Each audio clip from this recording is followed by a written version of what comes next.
მხრიდან. ვისაუბრებთ უკვე ამასთან დაკავშირებით ელენე მეტრეველთან, საგარეო საკითხებში პოლიტიკური მრჩეველი ევროპარლამენტში, ის ბრიუსელიდან გვერდება და ჩვენ ვსაუბრობდით ორ მოცემულობაზე, ორ განსხვავებულ ინსტიტუტზე, თუმცა ერთნაირი გზავნილით და რაღაცნაირად ევროპული გზის ფაქტობრივ ჩახერგვაზე ვსაუბრობთ ჩვენ. რა ტიპის, მოდი მაინც ევროსაბჭოთი დავიწყოთ, ევროსაბჭოს აი ამ გადაწყვეტილებით თუ არა მსჯელობით, რასაც აპირებენ ისინი და რა ტიპის გადაწყვეტილება არის ეს და საერთოდ რომ ამაზე წავიდა საუბარი, რას ნიშნავს ეს ქვეყნისთვის? მოგესალმებით, მივესალმებით თქვენს მაყურებელს, მადლობა მოწვევისთვის.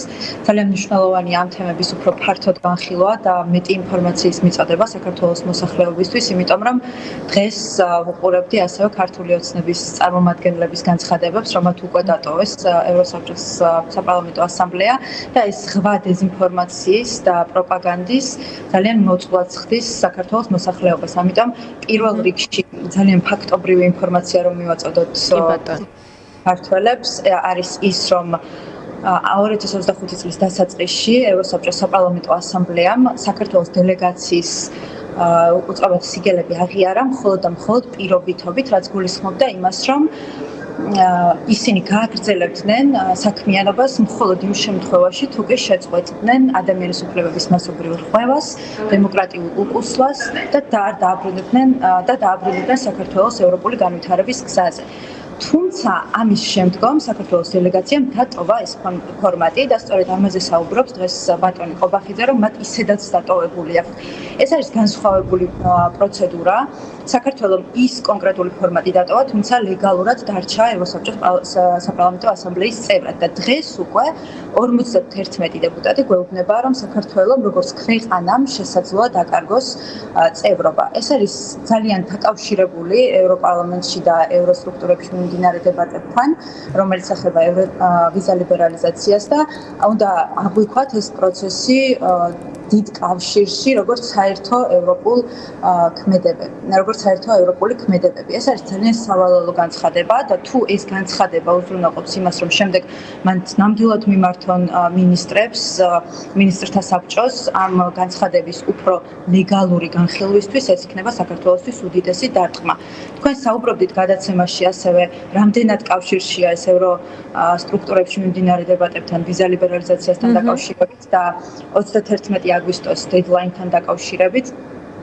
ეს ძალიან დიდ კავშირშია, ასევე კავშირშია ყველა ბალტიის ქვეყნების, ბრიტანეთის, ამერიკის შეერთებული შტატების, პოლონეთის სანქციები კონკრეტული პირების მიმართ ქართული ოცნების წარმომადგენლების და ყველა ეს პროცესი მიმართულია იმისკენ, რომ საქართველოს დაუბრუნდეს ევროპული განვითარების გზას. თუმცა ეს ასე არ ხდება და შესაბამისად უკვე ევროპული სტრუქტურებიც მოქმედებენ და იღებენ საპასუხო ზომებს. კი ბატონო და ძალიან მნიშვნელოვანია ასევე ვისაუბროთ პროცედურებზე, თუ შეგიძლიათ ამის შესახებაც გითხრათ, რა პროცედურები უნდა გაიაროს ამ განცხადებამ, რომ იქცეს რეზოლუცია, შემდეგ უნდა მიმართონ მინისტრთა კაბინეტებს. პროცედურულად საკმაოდ რთული პროცესი არის ეს, მაგრამ არ არის ალბათ ისეთი რამ, რაც არ რუსეთთან შემთხვევაში ჩვენ მეორე ქვეყანა ვართ სამწუხაროდ, გვიწევს ამის შეხსენება ასევე მაყურებლისთვის, რომ გაიაროს დროს მძიმე კონტექსტი, რა კონტექსტში ექცევა საქართველოს, რა ტიპის პროცედურებს გადის მთელი ეს პროცესი? პირველ რიგში ეს იყო განცხადება 51 დეპუტატის 24 ქვეყნიდან. შემდგომ ეს განცხადება შესაძლოა ამ განცხადებამ მიიღოს რეზოლუციის ფორმა, მიმართვა საგარეო საბჭოს მიმართ და შემდეგ უკვე დაიწყოს ლეგალური პროცესი საქართველოს გარიცხვასთან დაკავშირებით ევროსაბჭოდან. თუმცა ქართული ოცნების წარმომადგენლები ძალიან ხშირად ახსენებენ ევროპულ ბიუროკრატიას, თუმცა ევროპული ბიუროკრატია აღარ არის იმდენად გრძელი და ხანგრძლივი, როგორც ეს იყო ადრე უკრაინაში რუსეთის ომამდე. ახლა ეს ბიუროკრატია ბევრად უფრო რა თქმა უნდა არის, იმიტომ რომ ეს ძალიან ბევრ ქვეყანას აერთიანებს და ეს არის ამ ქვეყნების თანამშრომლობის შედეგი, ყველა გადაწყვეტილება, რომელიც იქნება მიღებული, თუმცა ეს ბიუროკრატიული პროცესები არ არის იმდენად ხანგრძლივი, რამდენადაც არის დახატული ეს ქართული ოცნების მხრიდან.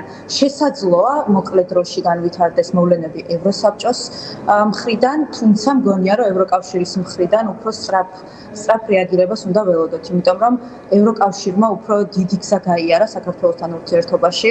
ევროკავშირმა გამოსცადა ყველა პროცედურა, რაც კი შეიძლებოდა ქართულ ოცნებასთან თანამშრომლობაში, რომ მათ დაებრუნებინათ საქართველოს ევროპული განვითარების გზაზე, თუმცა დღესდღეობით უკვე არც ერთ ევროსტრუქტურაში მომუშავე ადამიანისთვის აღარ არის საორწოფო ის თუ ქართული ოცნება გაატარებს თუ არა რაიმე ტიპის რეფორმას, რაც არის მოთხოვნილი.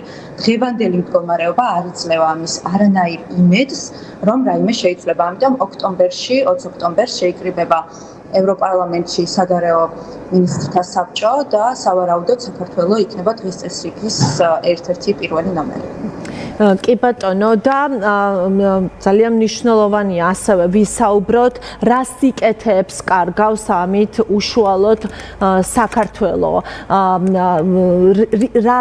რითი ვეღარ ვისარგებლებთ რაც იყო აქამდე და რაც შეიზღუდება უკვე ჩვენი ქვეყნისთვის.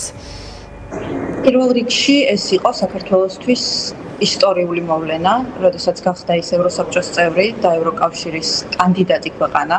შემდეგ ვიზა ლიბერალიზაცია არის უდიდესი მიღწევა. ძალიან ბევრი ქვეყანა ცდილობს დღეს ვიზა ლიბერალიზაციის მიღებას, თუმცა საქართველოს ეს უკვე აქვს და მართალი ხართ, უნდა ვისაუბროთ იმ სიკეთეებზე, რომელსაც საქართველოს დაკარგავს და ეს სიკეთეები არ მოიაზრებს მხოლოდ და მხოლოდ ევროკავშირში გადაადგილებას, თავისუფალ გადაადგილებას, არამედ ეს არის უფრო მეტი სიკეთეები, რაც შეეხებათ ადამიანებს, რომლებიც მოგზაურობენ, ადამიანებს, რომლებიც მუშაობენ, სტუდენტებს, რომელიც თავისუფლად ჩამოდიან და სწავლობენ, კონკრეტულ პროგრამებს, რომლებიც მხოლოდ და მხოლოდ იმ ქვეყნებისთვის არის, რომელიც არის ევროკავშირის კანდიდატი ქვეყანა და აქვთ ვიზა ლიბერალიზაცია, ასევე ვიზების გაცემასთან დაკავშირებით იქნება ძალიან დიდი პრობლემა, იმიტომ რომ ეს პროცესები პირდაპირ დაკავშირებულია სტატუსთან და კანდიდატის სტატუსთან. ამიტომ ყველა ადამიანს შეეხება, მათ შორის ქართული ოცნების მომხრეებსაც შეეხებათ ამ სიკეთეების დაკარგვა პირადად. კი ბატონო, მადლობა თქვენ, მადლობა რომ საუბრობდით ჩვენთან. დავემშვიდობები ელენე მეტრეველს, საგარეო საკითხებში პოლიტიკურ მრჩეველს ევროპარლამენტში.